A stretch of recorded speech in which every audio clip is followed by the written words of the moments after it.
Thank you so much for having me here. And I don't know how you found me, but I'm thrilled to be here and talk about a topic that I'm pretty passionate about. So as Melissa said, I'm a professor of journalism at TCNJ, kind of down the road. And I also, when I'm not in the classroom, I am usually researching and writing something about this very niche topic, sustainable fashion. So let me see if I can get this going here. Okay, so a little bit about me that will kind of set the stage for the rest of tonight. My background, most professors go right into teaching, but I actually worked in the corporate world for almost 10 years. My very first job, I worked in product development at Macy's in New York City. And I was on a team of designers and product designers, and we designed dresses for Macy's. And there I learned a lot about how clothing was made. And most of our clothing was actually made overseas at that point, and that was in the late 80s. My next job, I was a textile buyer for a company called Michael Kors, and at the time, he was a very young designer, and we worked out of his apartment, believe it or not, and he now is it's a billion-dollar brand. And I learned a lot about the industry, and at that time, the industry was all in New York. So I could walk from where he designed something, and I could go to the factory where it was made, which was really pretty incredible. I then went to school at night and got my graduate degree in journalism, and I decided to report on the industry.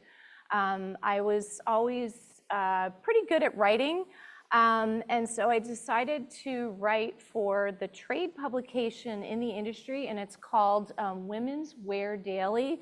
I truncated it here on the slide, WWD.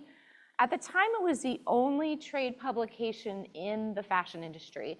And our offices were at 34th and 5th Street. We were right kind of in the middle of the garment district in New York. And then after working there for about 7 or 8 years, I reported on everything that was happening in the industry, from runway shows, which I have a runway slide right here, to business acquisitions, textile companies, what they were doing. So anything related to fashion, I wrote about. I'm skipping a few steps, but after that, I went into academia. I first started as an adjunct professor, and now I'm a full-time professor teaching journalism at the College of New Jersey. And academics, Melissa's parents are academics, we have to pick an area of research, right? So when we're not in the classroom, again, teaching courses, we have to pick a niche topic to do research on and reveal, something new. And so my area of research is sustainable fashion. Here's a couple of the samples of things that I've written about. This company is based in Philadelphia. They're a domestic manufacturer. They have resisted going overseas to do their production. They're called Boathouse Sports. And I wrote about what are some of the barriers to producing clothing in the US, right? And one of the things is trying to find people who want to be sewers, and their product is pretty expensive, right? And we'll talk about price and the consumer in a minute. So that's one of the things. That was in Women's Wear Daily. This is another one. This is about a company in New Jersey called Helpsy, and they collect clothing that we donate in those bins that you see in shopping centers and such. They collect it, and then they sell it to other stores for, it could be Goodwill, it could be Salvation Army, it could be a smaller niche secondhand store. And they have offices all up and down the East Coast. So I got to tour their facility in Eatontown, learn all about how this recycling works. And so that was for the Philadelphia Inquirer. That was about a year ago. This is a very recent story that I did. I've been really kind of fascinated with the idea of sustainable textiles. And this woman in the photo, her name is Heidi Barr, and she received a grant, a USDA grant, to help farmers farm flax. And flax makes linen. And linen is a very sustainable fabric. And flax requires no chemicals to grow. It is drought resistant, so it's a really sustainable crop. And so I've written 3 articles about this topic, and there used to be a flax industry in the US, and probably a little bit after World War II, it shut down. And you'll see this kind of timeline. World War II, the US, companies like DuPont introduced synthetic fabrics, and the consumer kind of changes what they are willing to wear and what they're willing to pay for fabrics. So tonight, that's a kind of a long intro to what I do. Tonight I wanted to talk to you about the carbon footprint of this really big industry. And so what is the environmental impact of something called fast fashion? And I'll define what fast fashion is in a minute. But we are producing so much clothing these days that a company like Helpsy is collecting hundreds and thousands of pounds of clothing that we discard every week. And this is really kind of wreaking havoc on our environment, and it is linked to climate change. So overall, the fashion industry is responsible for 8 to 10% of global emissions, according to the UN, and that's more than aviation and shipping combined. So that's a pretty big number. And our global clothing sales are supposed to go up to increase by 65% by 2030. And we really don't need any more clothing being produced on this planet. We have enough to last us for generations. So how big is this fashion industry? It's almost a $3 trillion a year industry, and it employs 1 in 6 globally. So that can be a farmer farming cotton. It could be a garment worker. It could be somebody working in retail. It could be somebody working in a showroom. It could be somebody selling zippers. So it's a pretty big industry overall. So some of the statistics, again, we're producing about 100 billion garments annually. I don't really even know how to visualize that, to be perfectly honest. But most of those garments end up, if they're not consumed here by a second person, if I'm not buying it and wearing it, they end up in the global south, and that's another problem of this industry. 93% of fashion brands are not paying their garment workers a living wage. So there's the human rights part of this story, this kind of sad story, and then there's the environmental impact of the industry. Okay, so how did we get here? I'm gonna give you a little truncated history lesson of what the garment industry was like years ago, and how it became a very global industry. So the garment industry started here in New York City.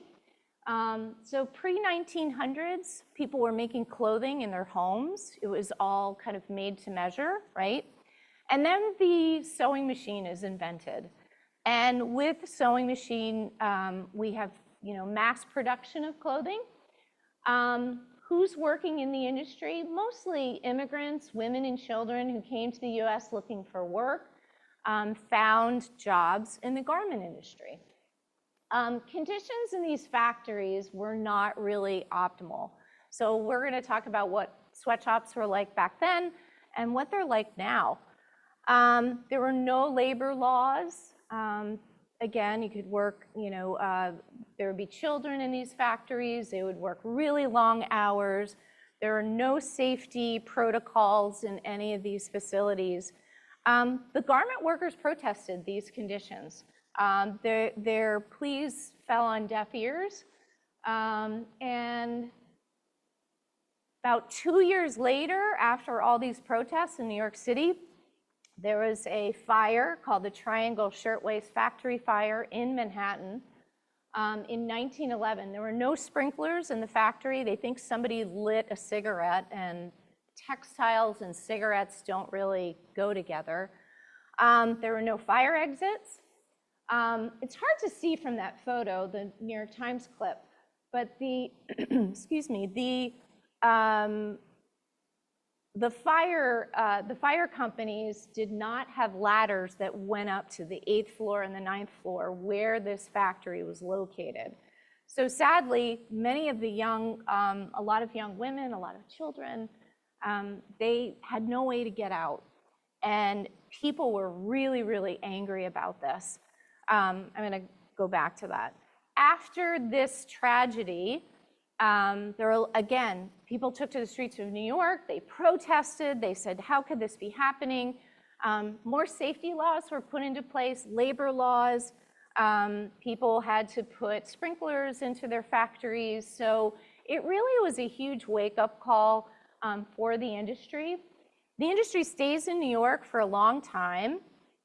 And I love this photo because it kind of reminds me of when I worked in New York in the 80s and the 90s.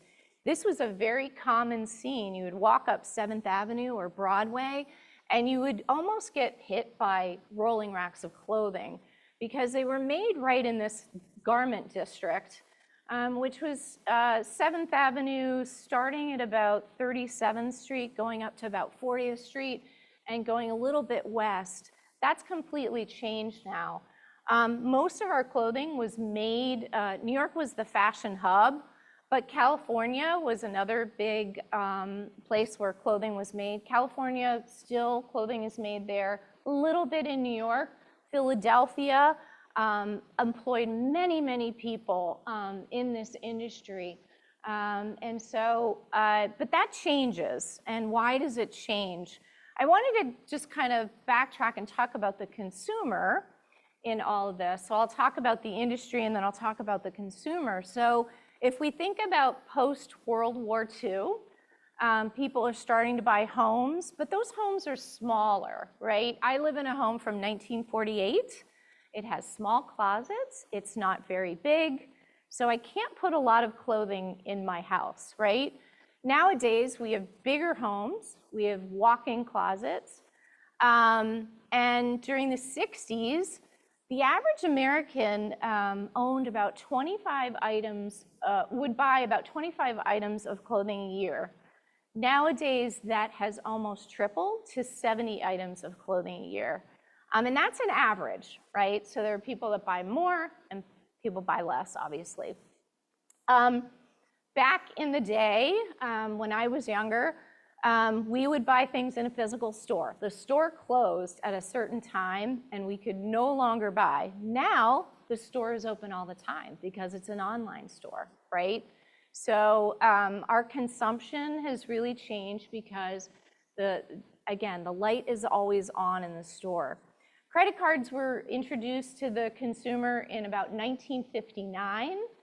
Today, the average credit card debt is about $6,400, right? So you kind of see the change in buying habits.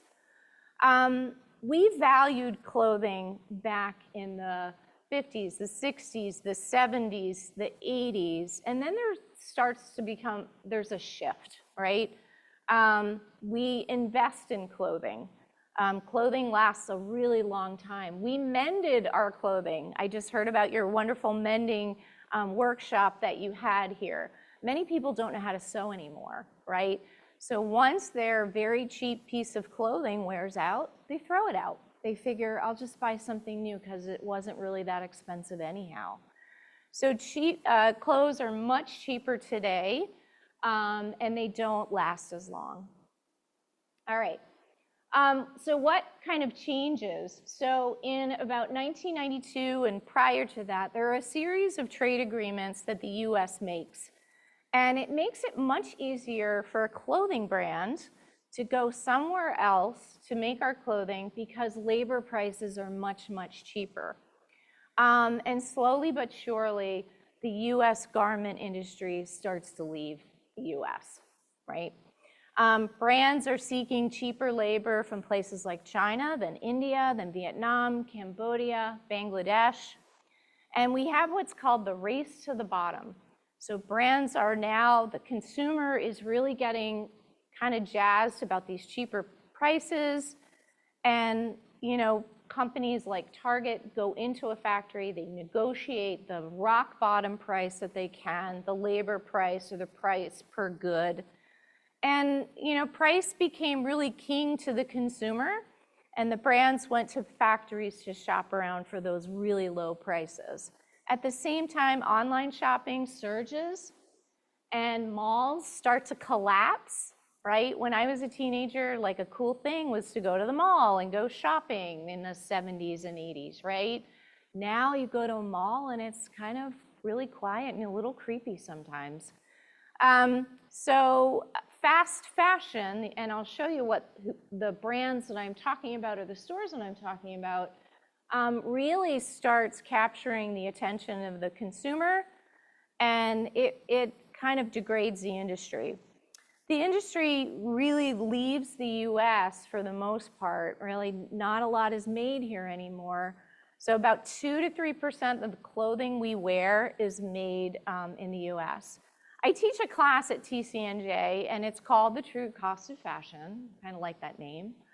And I ask my students, ask your grandparents how much clothing they owned when they were younger. And then go into your closet and count the number of items that you have. And mark the price of what you paid for that piece of clothing. And they're pretty shocked at the difference, the generational difference between how much we owned years ago to how much we own now. So here are the biggest exporters of clothing. China is still on top. Bangladesh is a huge exporter of clothing. Vietnam, Turkey, India, Malaysia, and Indonesia. And that's a 2021 figure, so that's probably increased, right? The problem with making clothes so far away is these brands kind of make too much clothing, right? So when I was a textile buyer for Michael Kors, if we wanted to reorder something, if we had the fabric to do it, we could walk to the factory and say, can I have 5 more of that jacket?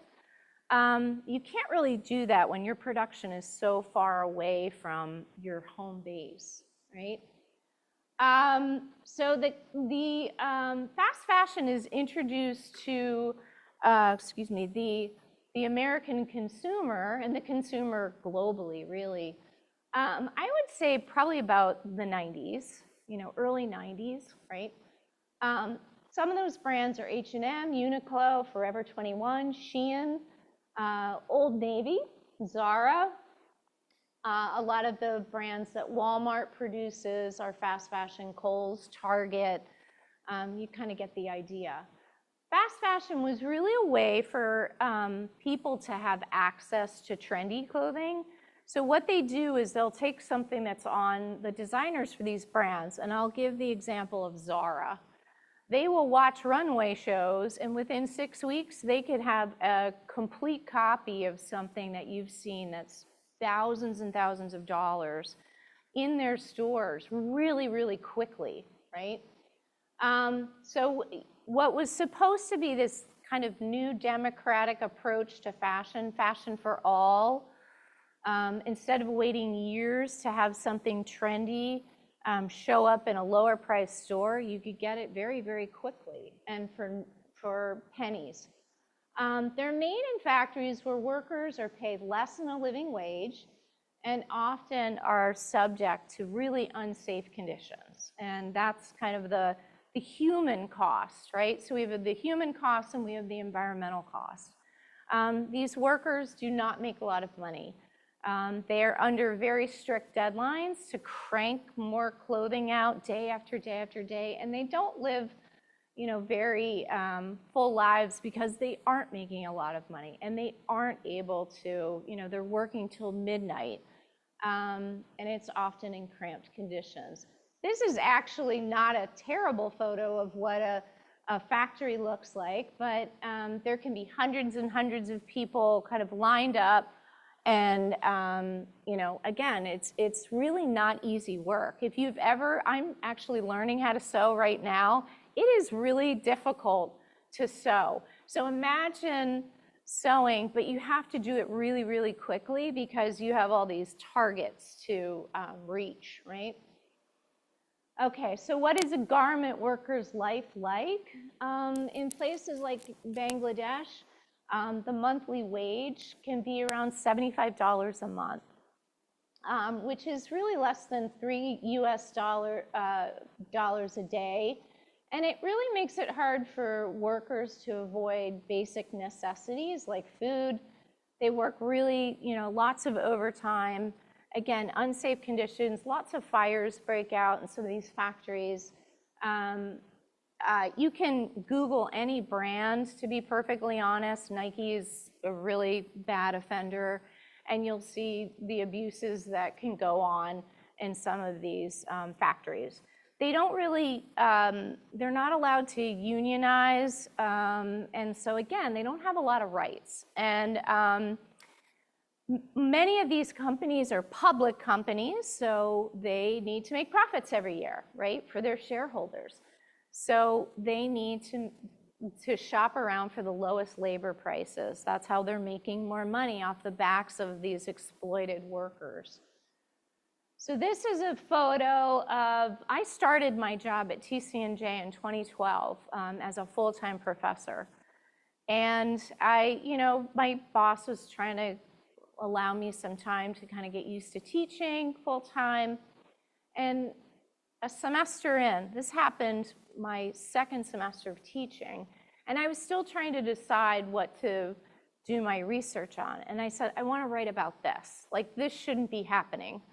So in 2013, the Rana Plaza was a garment factory in Bangladesh.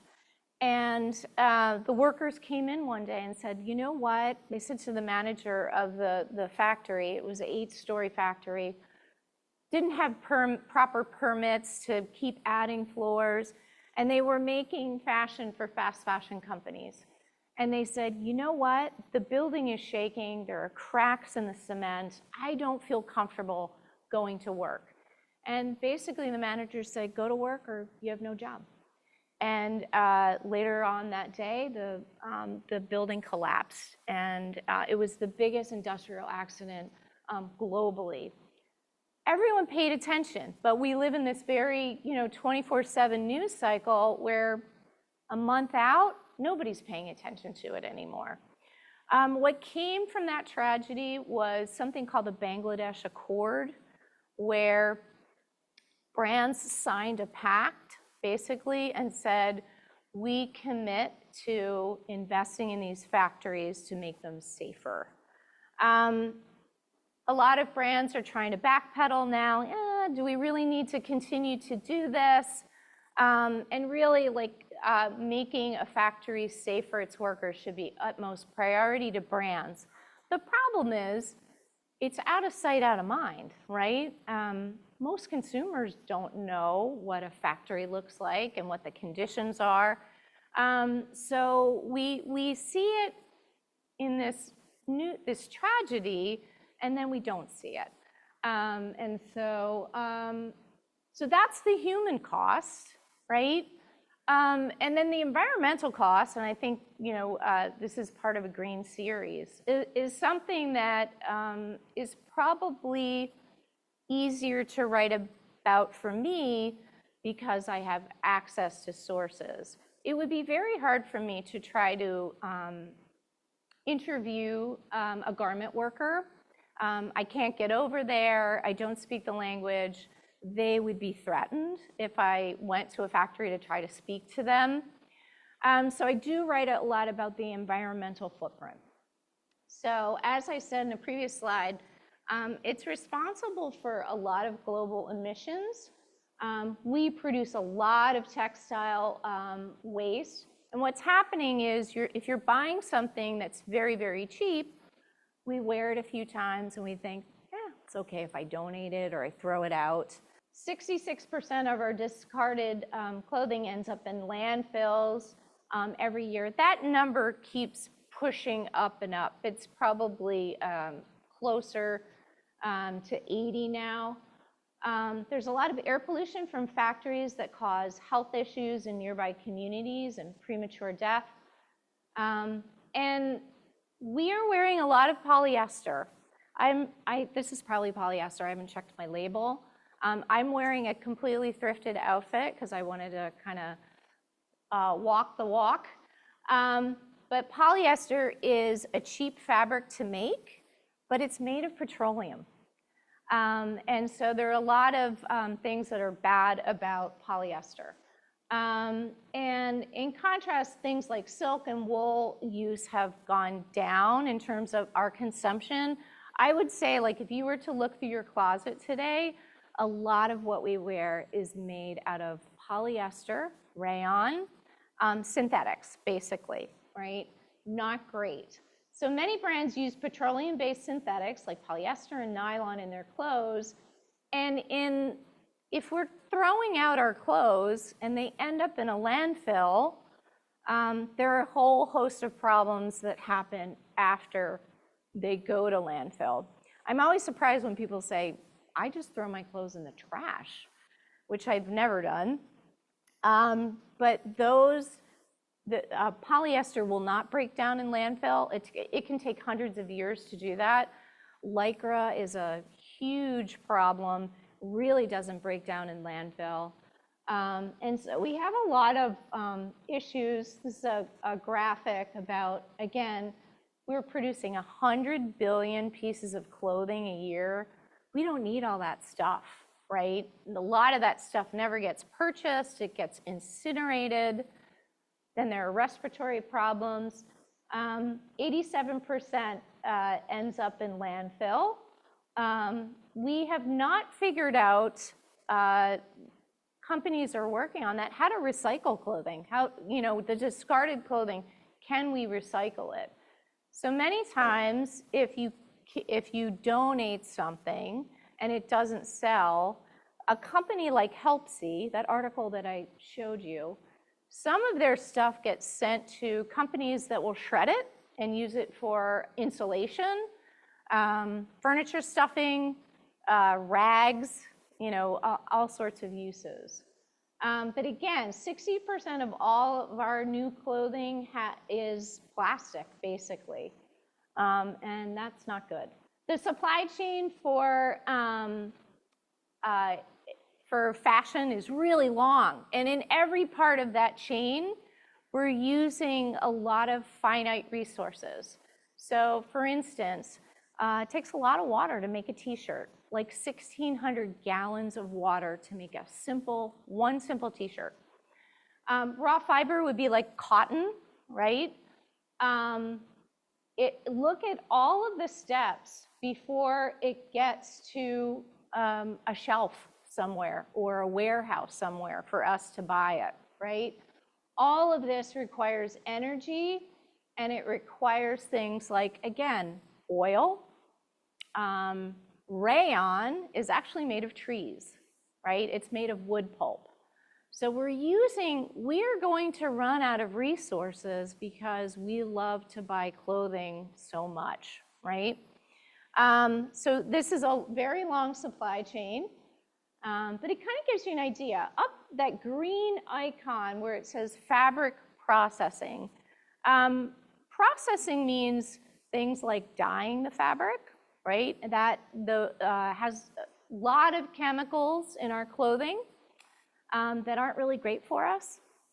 And they're not great for the communities where clothing is dyed.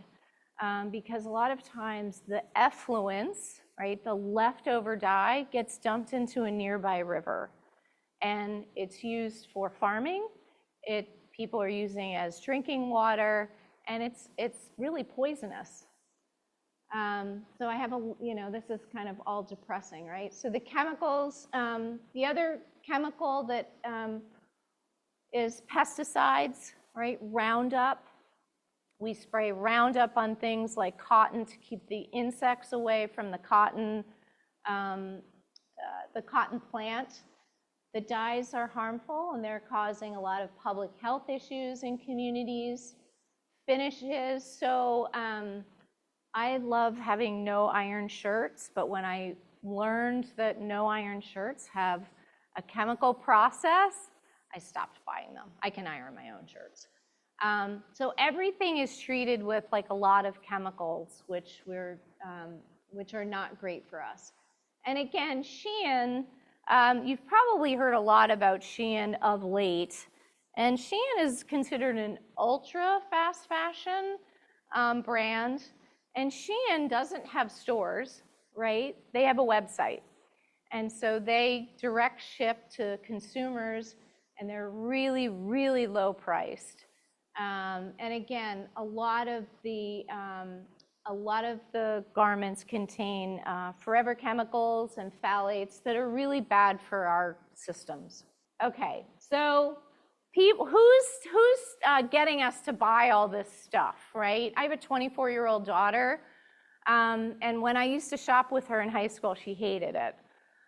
She still doesn't like it, but they're being influenced by people on social media to buy more stuff, right? We are glorifying consuming. Don't duplicate your outfits on social media. You need some retail therapy. Go out and buy more. Influencers make money when you click on their link and buy something from their Amazon shop or their TikTok shop. So they're making money, and people somewhere else are living in misery because they're making really cheap clothing. Most of them are, just donate your clothes when you're finished wearing them, not thinking about where that clothing actually goes when you're done wearing them. Okay, so the result of all this production and consumption, again, polluted rivers, landfills. I write a lot about landfills. I learned a lot about landfills doing that story on HelpSee, how they operate, and how municipal trash works. So we have a lot of textile waste in landfill, and we're going to run out of space for our landfills, right? And then we start shipping our trash somewhere else. I wouldn't want to live near a landfill, right? Because there's a chemical brew near these landfills where a lot of methane gas emissions are, again, like not healthy for us. So we have depleted resources, water, trees, petroleum. We have these microplastics that are being shed from the synthetics that we wear, and they go into our waterways, right? So another part of this equation is how much we launder our clothing. So microplastics are in polyester and other synthetics, and if we throw it into the washer, they shed all of this stuff. And that stuff ends up in our waterways, and then our fish are eating it, and then we're probably eating it, right? Again, more human rights issues. We literally have enough clothing to last the next 6 generations. And most of us think about, well, when I get rid of my clothing, I'm just going to throw it away, but they don't know where away is, right? And typically, when we donate something, it'll probably last in what we call a charity shop, a Goodwill, a Salvation Army, Second Avenue. There's so many of them. I live in a town where 30 years ago, there was one secondhand store, and it wasn't that big. There are now 5. And one of them is just enormous. And so think about that. So it has multiplied that much in a 30-year period. once the stuff is, not sold at Goodwill, they take it off the floor, and then there's a whole industry. They will buy that stuff, and they ship it to the global south. And it becomes someone else's problem, right? It doesn't become the US's problem, it becomes someone else's problem. Again, where is kind of the environmental justice in that equation, or the social justice, right? Because they have to deal with the fallout from all of our consumption. Ghana, Africa, and the Atacama Desert in northern Chile are two enormous landfills. The Kantamanto market in Ghana is a place where a lot of our clothes go, and then they resell it. But it prevents that area of the world from selling original things, right? And so again, there are a lot of mini documentaries about these markets. Oh,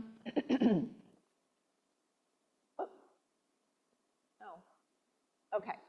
So in landfill, things like synthetics do not biodegrade. Again, the microplastics are shed. Chemicals from dyes get into the ground and the water, and gas is emitted, and that contributes to climate change. So when I look at the floods in North Carolina, when I look at the fires in California, so much of that is related to overconsumption, right? Because overconsumption is leading to climate change. That's a photo of what in Ghana, what their landfill looks like. So if they can't sell something at that Kantamanto market, that's where it ends up, right? And it's a lot of fast fashion. It ends up in their waterways, and it just has become their problem, and it shouldn't be their problem, right? I saw this just, I don't know, 2 days ago when I was finishing this up, and I thought, well, this is interesting, right? Everybody wanted to help the people in Los Angeles, and the first thing that they think of is like, well, let's get rid of my clothing. And they were inundated with clothing donations. And that's because, again, our closets are bursting, but a lot of times it's too much, it overloads people, and there's a lot of clothing that they can't even use, right? Again, microplastics, I've talked about this before, but what's the solution to all of these, the synthetics that we're wearing? This stuff is ending up in our waterways, and so the solution is, if you can, buy natural fibers, right? Buy cotton, buy linen, and the other thing is, don't wash your clothes as much. The president or CEO of Levi's said, you should only wash your jeans once a year, which kind of seems a little gross to me. But don't wash your clothes so much, because all of that stuff ends up in our waterways. I belong to, this is a little tricky to see, but I'm hoping the Zoom folks can see it a little bit better. I did a story on textile recycling for the Philadelphia Inquirer, and I met a group of people at an organization called Circular Philadelphia, and we're trying to develop solutions for textile waste. So the three biggest things that end up in landfill are construction waste, right? Food waste and textile waste. Those are the three biggest things. And so we did what's called an implosion. And it's a little tricky to see. And I'm going to share my slides that you can keep. But what we did is we picked a quintessential thing that a lot of people own, and I own, Old Navy jeans, right? Everybody kind of has a pair of Old Navy jeans. And we looked at the history of the company. We looked at how, how the environmental footprint over here, right? The environmental cost. We looked at labor costs. We looked at how much the CEO of Old Navy makes.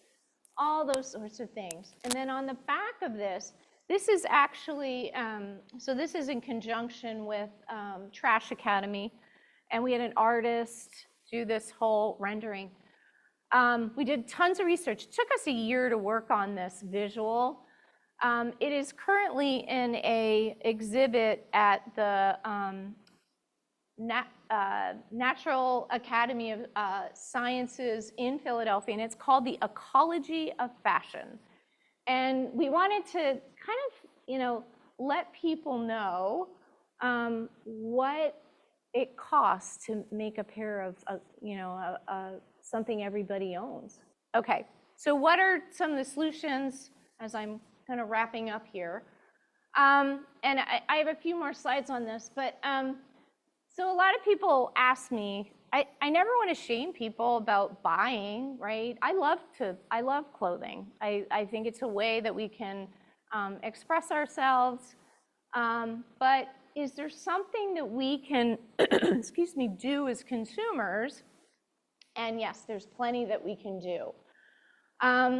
So I'm going to, again, a little hard to read, but if you can see the top of that pyramid is where can I donate clothing? If I don't trust that, sending it to a charity shop, I want to prevent it from being someone else's problem somewhere else, right? And we had at my school last fall, we had so much fun doing this. We had a clothing swap, right? So kids went through their closets, professors went through their closets, and we had a room about this big, and people came in, no money was exchanged, and we swapped clothing, right? We organized it by size and by category, and somebody's trash is somebody else's treasure. These have become really popular in big cities. Think about how quickly children grow out of clothing. So on Facebook, there are a lot of groups, Buy Nothing, tons of Buy Nothing groups, tons of groups for children's clothing. Here, I'm getting rid of 2T. Does anybody want this, right? Give it to a friend, sell it locally, online, sell it online. I buy a lot of my clothing actually on, not on ThredUp, but on Poshmark. Super reasonable. I buy tons of my clothing on that app. And there are, again, you can donate to charities. And this is what we don't want to happen. We don't want it to end up in landfill, right? So we want to try to stay at the top of that pyramid. Over on the left-hand side over here, we don't have any legislation that is preventing brands from continuing to wreak havoc on our planet. Very recently, some legislation has been introduced, and I have a resource list that I'm going to share with all of you. But there are 3 things that one of the, this America's Act is to try to get manufacturers to come back to the US and make things here. So what are some of the things that we can do as consumers? It is not solely our problem. It shouldn't be solely our problem. But people always say, like, what can I do? What can I do personally? Reduce the number of things that you buy. Avoid emotional purchases. Somebody once said to me, let something sit in your cart. If you're going to buy something online, let it sit in your cart for 24 hours. Do you still want it after 24 hours? If you do, if it's a need rather than a want, then go ahead and buy it. Buy better quality that will last longer. I get a lot of students who will say, I'm a poor college student. I can't afford to buy. And I'll say, you can buy fewer things, right? You don't need 10 of the same thing. So invest in clothes that last longer. Buy secondhand. I probably buy more secondhand than I do firsthand. And I kind of like it. It's a little bit of a game for me. Rewear what you have instead of buying new. borrow from friends for a special event. So I'll give an example of a college student. College students, oh, I have a formal to go to. I'm going to go out and buy a new thing. I'm like, can't you borrow from your roommate or the girl down the hall? So borrow for special events, right? Refashion what you have. As I said, I'm learning how to sew slowly, but take what you have and make it into something new. And that can be, you know, a pair of jeans. I'm making them into shorts. That's pretty easy. And repair what you have, right? Learn how to sew. Learn how to make repairs. And again, donate it to a friend instead of overburdening a secondhand store. They're kind of bursting with merchandise. And hold a clothing swap. I mean, we had so much fun. My students are asking when we're going to have our next one. So I guess it was a success if that was their reaction, right? Policy change is happening. I'm almost finished here. So we can be advocates for policy change, right? So there are two pieces of legislation that are in the works right now. They would protect the environment. They would make brands accountable for their environmental footprint. Just because you make something in another country doesn't mean you have the right to degrade that country. And then extended producer legislation just passed in California.